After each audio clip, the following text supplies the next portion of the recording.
तेगन हम डॉक्टर रोशनी झा मैथिली विथ रोशनी चैनल में अहाँ सबके स्वागत करै छी। तऽ आइ जे छै से हम यूजीसी नेट परीक्षा के तहत अहाँ सब ले प्रीवियस ईयर क्वेश्चन आंसर अनलहुँ हैं। तऽ अहाँ सब जे छै से देखै छियै कि 2 दिन से जे छै से प्रीवियस ईयर क्वेश्चन लऽ कऽ अबै छी जे 2004 ईस्वी में यूजीसी नेट पे पूछल गेल छै। तऽ अहाँ सब जे छै से ई प्रैक्टिस सेट के ओकरा रिवीजन करू, देखियौ जे एहिमे अहाँके कते बनैया।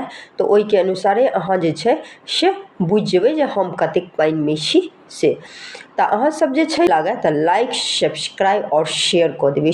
वीडियो दै छियै ओकर नोटिफिकेशन अहाँ तक जल्दी पहुँच जायत, ताहि दुआरे जे छै से अहाँ सब सब्सक्राइब कऽ लेब। प्रीवियस ईयर क्वेश्चन 2004 ईस्वी में पूछल गेल छै, ई ध्यान राखब अहाँ सब, ठीक छै। मायावरी के लेखक शेफालिका वर्मा छथिन।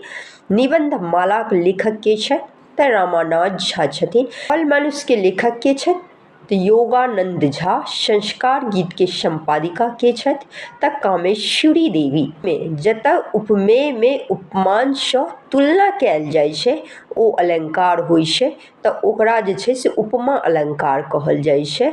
वाक्यम रसात्मक काव्यम, ई किनकर उपकथन छनि तऽ विश्वनाथक। काव्यक कारण होइ छै तऽ काव्यक 3टा कारण होइ छै, प्रतिभा, व्युत्पत्ति, अभ्यास। मुदा ये ऑप्शन के मुताबिक एहिमे प्रतिभा भऽ जायत। वीरस्यक स्थायी भाव की छै? उत्साह। शब्द शक्ति भेद होइ छै तऽ शब्द शक्ति के भेद तऽ जे होइ छै, लेकिन ई ऑप्शन के मुताबिक एकर लक्षणा भऽ जायत। तऽ ठीक छै, काल्हि लऽ कऽ अहाँ सभक समक्ष उपस्थित हैब।